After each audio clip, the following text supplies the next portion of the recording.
Hi, welcome to Off the Tee. I'm your host, Jared Levy. Today we're meeting with Justin Weber, the head golf professional and GM of the Dyersville Golf and Country Club.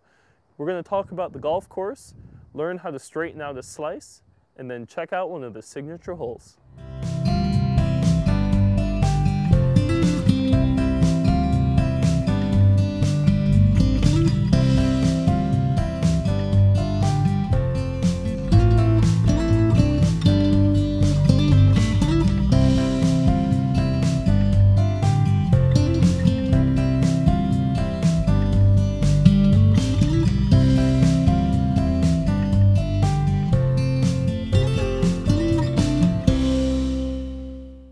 We're here today at Dyersville Golf and Country Club with Justin Weber, head professional and general manager. Justin, thanks for having us. Thanks for coming. Appreciate it.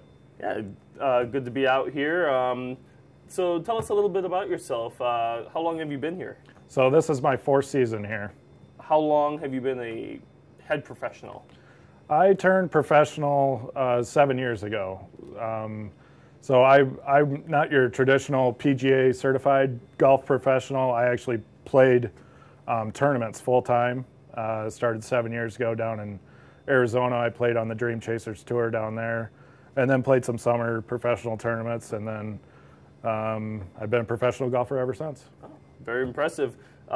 When did you first get into golf? I was probably 10 years old.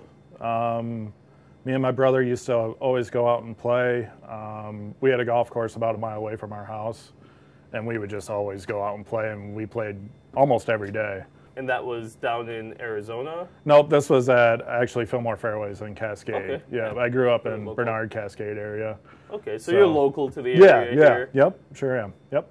Nice. So tell us a little bit about the club here. So we are a country club, but about 5 or 6 years ago, we opened up play to the public. So we do have public play 7 days a week now. So we just ask that, you know, if you're coming to play, just give us a call and set up a tee time like you would any other golf course. Okay. Do you host any specific events out here? We're open to hosting anything. Actually, 2 years ago, we hosted our very first wedding out here. It was right down here on the first hole. We had a wedding, and we have a dining room that can seat about 90 people, and okay. that's all open to the public as well. Public are welcome to rent out our dining area and use it, or the whole facility for that matter. Okay, and then do you guys offer any lessons or golf outings? And yeah, I do lessons myself. A lot of times we'll just go out to the golf course and play. We have a little wedge range, and I'll start and do some lessons there, and then we'll make our way to the golf course. But yeah, I do quite a few lessons, and actually in every Wednesday in June, I do a junior league as well, which is we get about 20 or 30 kids out here, and I do a junior clinic for them. Oh, so no. yeah, it's pretty fun. Probably love that. Oh yeah, it's fun. Yep. Okay. And then how long has this course been around? A long time. I believe the first year was in 1921. So we've been here almost 100 years now. Things look quite a bit different back then. There was actually, the greens used to be sand back then. Quite a few changes since then, obviously, yeah, over definitely. the course of 100 years. But yeah, the place looks great now. So you mentioned sand greens. Mm-hmm. I've never heard of that or played on one. What was that like back then? Not that you were around. Yeah, I definitely wasn't around back then. But the greens were literally like a fine crushed sand. And so I believe they packed them down, and that's literally what you putted on. And this is a 9-hole course, This correct? is a 9-hole course, yep. Okay, yep. And how is that different? How do the golfers like that? Do they get a couple quick rounds? Yeah, that's the thing about a 9-hole course, and a lot of our members have their own carts here. So if they have an hour over lunch, they can come out and play a quick round. And that's what's really great about a 9-hole course is you can just zoom around quick, and you feel like you played a full round because that's all the holes we have to offer. So, yeah, and I think yep. I feel like the casual golf fan Yeah, would enjoy that. absolutely. People who aren't the diehards trying to be out there for 3-4 hours. Right, So. exactly. Yep. Yeah, and that's what, everyone's so busy nowadays, so it's a great to be able to offer a quick round of golf. So what other amenities does the club offer? So during the season, I have a full menu, so we could do lunch or supper. A lot of nights I'll have specials, and that's open to the public and everything. Like I said, we do have our dining room area. It's reserved for events, and that can hold up to 90 people. So we do quite a few of events just in the dining area, and then obviously our outings. That's the area they use after the golf as well. So Justin, being the golf pro and the GM, I'm assuming you have a lot of different hats you have to wear there. Yes, quite a few. So yeah, I'm in charge of managing the bar, the restaurant side of things, also all the events I'm in charge of coordinating that, and then golf development as well with my junior clinic and doing lessons. So yeah, it's quite a few hats. It's very time consuming during the summer, but I still find time. I get to go out and play with members too. So I get all my stuff done and go have fun too. And back to golf, what are some of the challenging holes out there, or some of the most scenic holes on the course? So on the scenic holes, we could start, right here off number 1 tee. You get a great view of, open air. Some things you might not get in the city. See a lot of farmland around here, which is nice. And number 7's a scenic hole where you can see the entire hole standing right on the tee box, which makes it a little unique, and it's downhill. So a lot of times it's downwind too, so you can really smash a drive. And then number 2, it's probably one of our most challenging holes. The tee shot is difficult with trees, and there's a tree that comes into play right in the middle of the hole that you kind of have to navigate around with your tee shot, and sometimes on your second shot as well. And your second shot's going into an elevated green, which makes it difficult as well. Okay, now that we know more about the course, let's get out there. Absolutely, let's go. All right.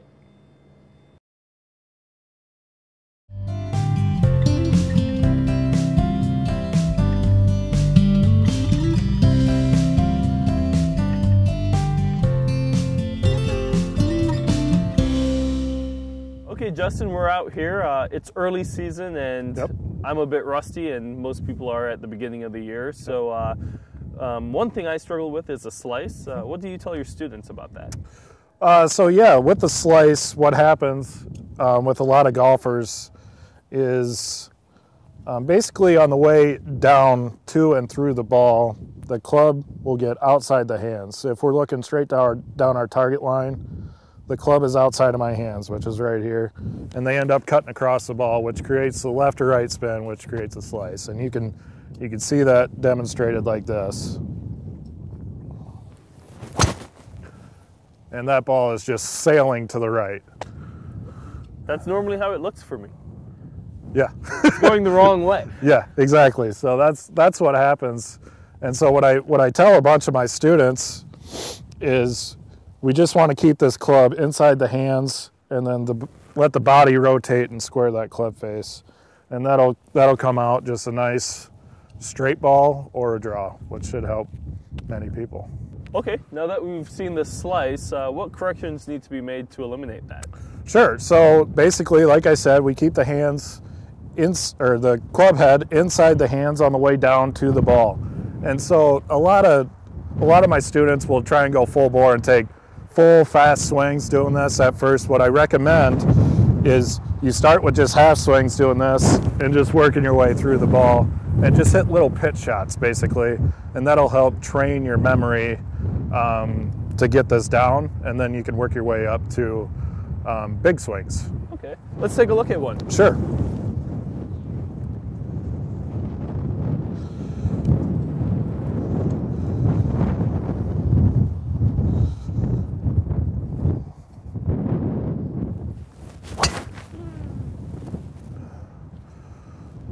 That was a nice straight ball. That is beautiful. Well, that was a great shot there. I guess I'll give it a try now. Okay, let's go for it.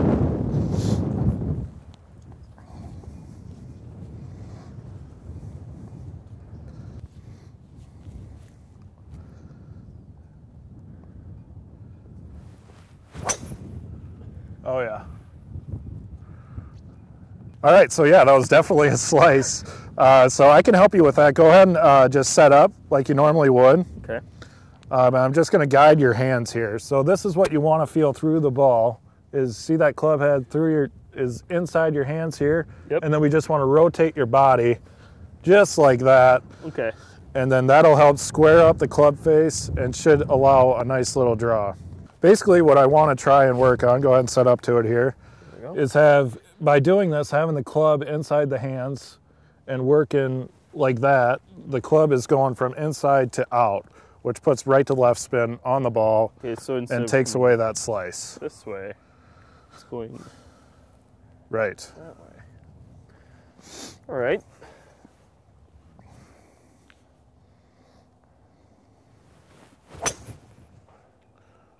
That ball went a lot straighter.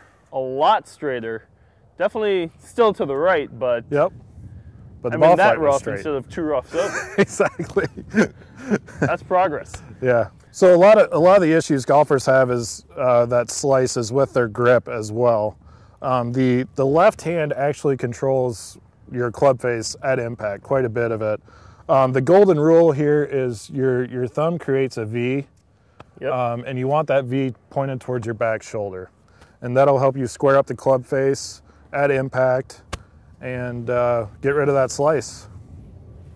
I like that. I've never Yep. thought of the V pointing back there. I've not heard that before, Yep. so I think that really simplifies it. Yeah, and I could see your club faces squaring up just on your practice swings compared to where we were at before. Okay, I'll give it one more swing. All right. So keep the club inside the hands, fix that grip, and we'll see a straight one here. So we're gonna There you go. point the V back. Yep, perfect. And then keep the club Perfect. inside. All right.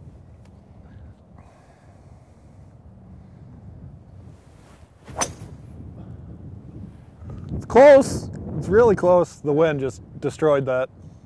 Yeah, still straighter than the first one, but I think I just need to work on it.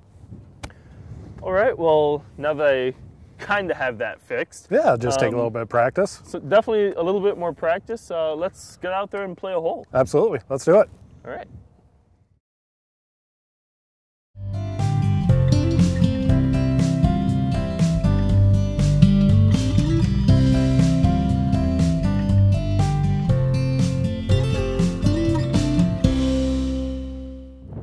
Okay, so we're here at hole number 2. Tell us a little bit about this hole.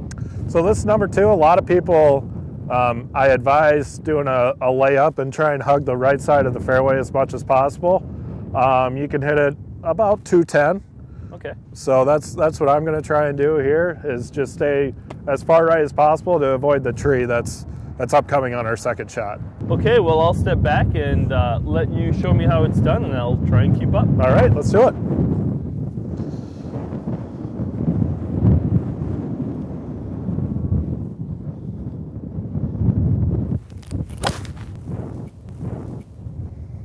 Good shot. And that's what we're looking for, right up the right side.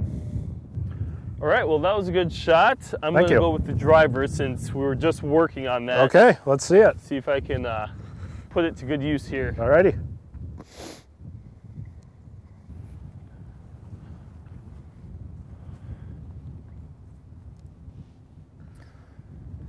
So, got the Grip. V.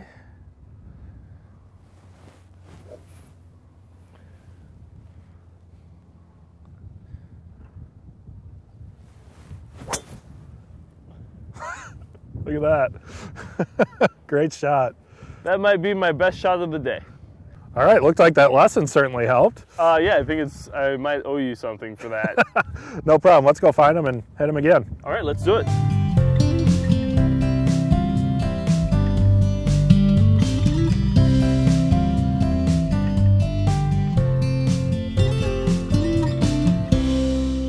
All right, here you are, dead center of the fairway. Yeah, I position myself well. I'm on the right side of the fairway, which is elevated a little bit more than the left side. Allows us to hit over this tree a little bit easier. So I have 136 yards. We're into a pretty stiff breeze today. I'm going to try and hit a 9-iron up there. And with that elevation, how much does that come into play with your club selection? Quite a bit. So that's normally I would hit a pitching wedge from here. So I'm taking a full extra club to account for the uphill and the wind. Okay. Well, I'll let you go. All righty.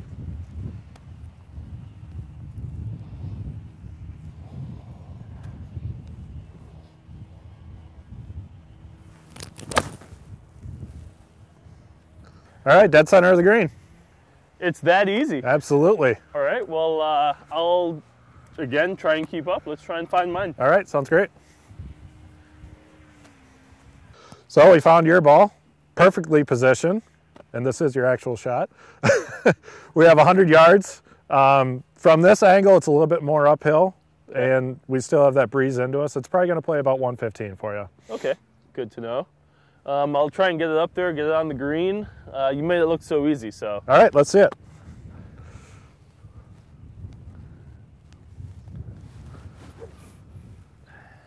Let's see.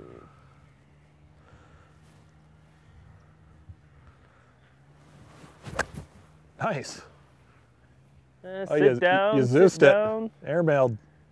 Actually, I think it's perfect. I think that's right. Back a little bit. I think that's right in the middle of the green too. Great shot. All right, I'll take it.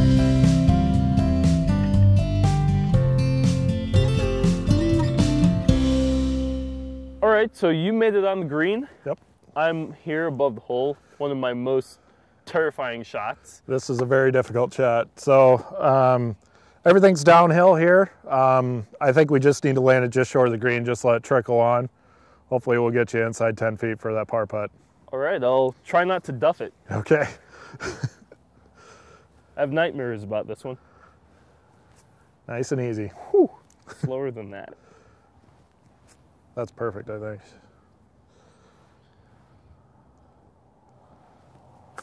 Perfect. Woo! Excellent. In for a second. Excellent shot. I tell you what, you're doing pretty good. I'll take it. All right. Let's get to yours. Well, it looks like you have a good look for birdie here. I do, yeah. This putt's going to move right to left. This whole green slopes back towards the creek that's behind me. So this putt will move right to left. It's a little bit uphill. See if we can make a birdie. All right, go for it.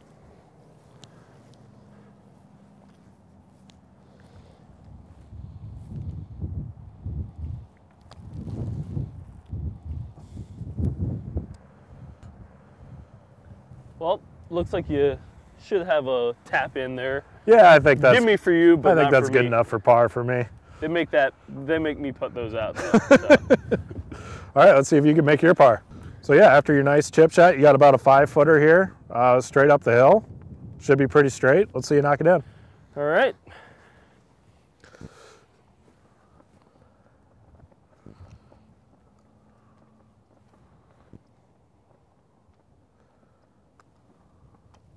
Nice. Woo! That away. Good job.